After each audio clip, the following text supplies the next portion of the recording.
a typical horror film or a typical like possession film? How'd you make it feel different? One of the things that I can say is the first thing we knew is before we started, writing is what we didn't want to do.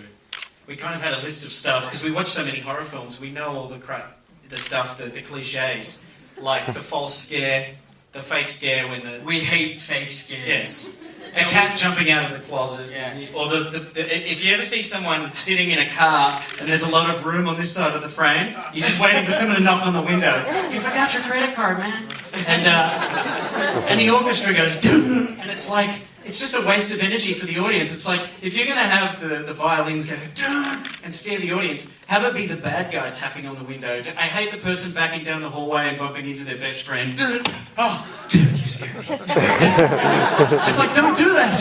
Like, because you do jump, it's effective. It's hard not to when this huge bang happens. But it's such a letdown when it's just a friend. So we just had this list of stuff. Silence is another big one. We feel like a lot of horror films use the score to tell you how to feel. Like, you should be scared now. It's like, no, just use silence because it's so much more terrifying. So that was one of the things. Okay, we've got time for 2 more questions. Oh, now all the hands go up. We've got one over here, getting a lot of help from his friends. Come back to the room. First of all, since we're on the subject about the false scaring, thank you for not doing that when the character came out of the closet. So that was like, when it came out and it turned out to be something else, it was very well done. But my question is, one of the characters that caught my eye was the lipstick covered character. I know when you're writing a character like that, you kind of get a vision of what they're going to look like. But did it come like as a personal experience of something that you've seen, or It was more James. Like, yeah, I sort of had just Demon Guy. I didn't really describe him. Demon Guy stands behind Patrick. And then James was like, as he always does, like he'll just call me and be like, I think this guy puts lipstick on his face. I'm just picturing him at home applying lipstick to his face with me on speakerphone. That's why when I wrote the jaw trap scene in Saw, I rang him up and I was so excited about it, I had to spill it. It's like, I've got this scene, it's awesome.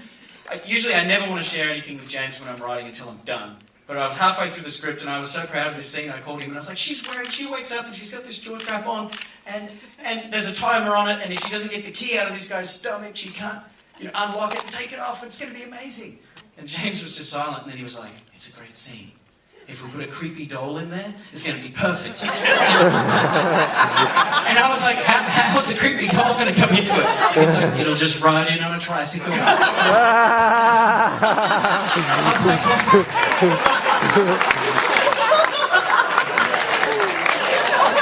That's how we work.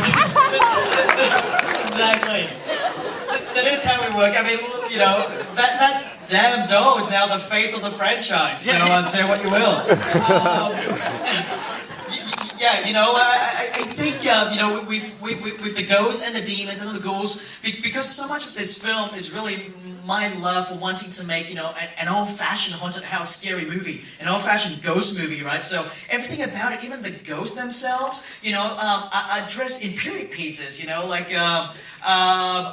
I didn't really want a ghost that was standing in the corner wearing a Nike sweatshirt, I just don't think that would be that scary. And so everything about it, even down to the demon itself, it has hoof feet, forked tongue and a tail. It's very classical, it's a very, I think it's, without going too religious, it's a very biblical image that has been around for a while, but I love taking it and just kind of like messing with it, So the concept that, he puts lipstick on his face. And Carnival of Souls, stuff like Yeah, exactly. Carnival of Souls is one of the big influences on the ghosts on this film. It's a small little movie that not many people have seen, but it's a really creepy little low-budget film. When was that made?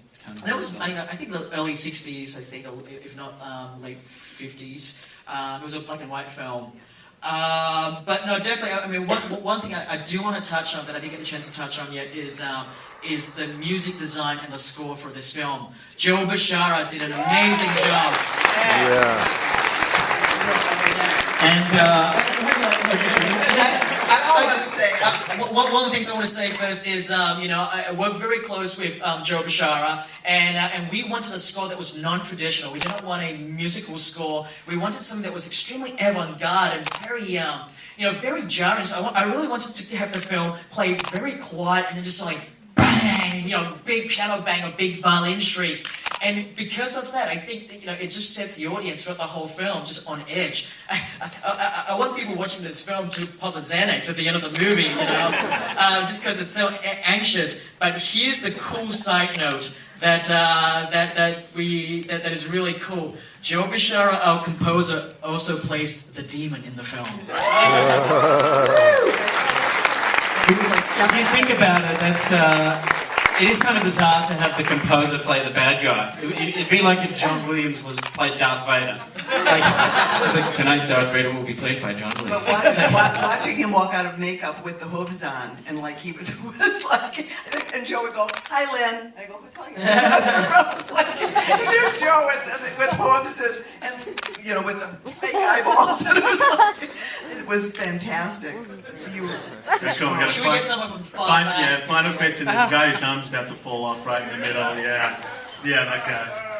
First of all, I love that you guys set the energy throughout the whole movie. But I have one question. When did Tiny Tim come into play? That was the same phone call that I talked about before. Yeah, I like to call Lee up with the most bizarre things. I do remember calling Lee up and go, "Hey Lee, I love this Tiny Tim music. It's really creepy. Do you know how we can fit it into the film?" I'm literally like, sure. I don't know, I just think, anything that's very chirpy and happy, when you contrast it against something that's really eerie, it takes on a whole different vibe, In the same way, clowns are creepy because they're supposed to be happy, but underneath all that painted face, who knows what is underneath all that. And so, to me, I think Tiny Tim is serial killer music. That's where we use it. Very cool. Thanks, guys. If you can Guys, help thank us, you so everybody. much for coming. Thanks so much. I love you all. Awesome audience. Tell your friends this Friday. That's it. Go see it again.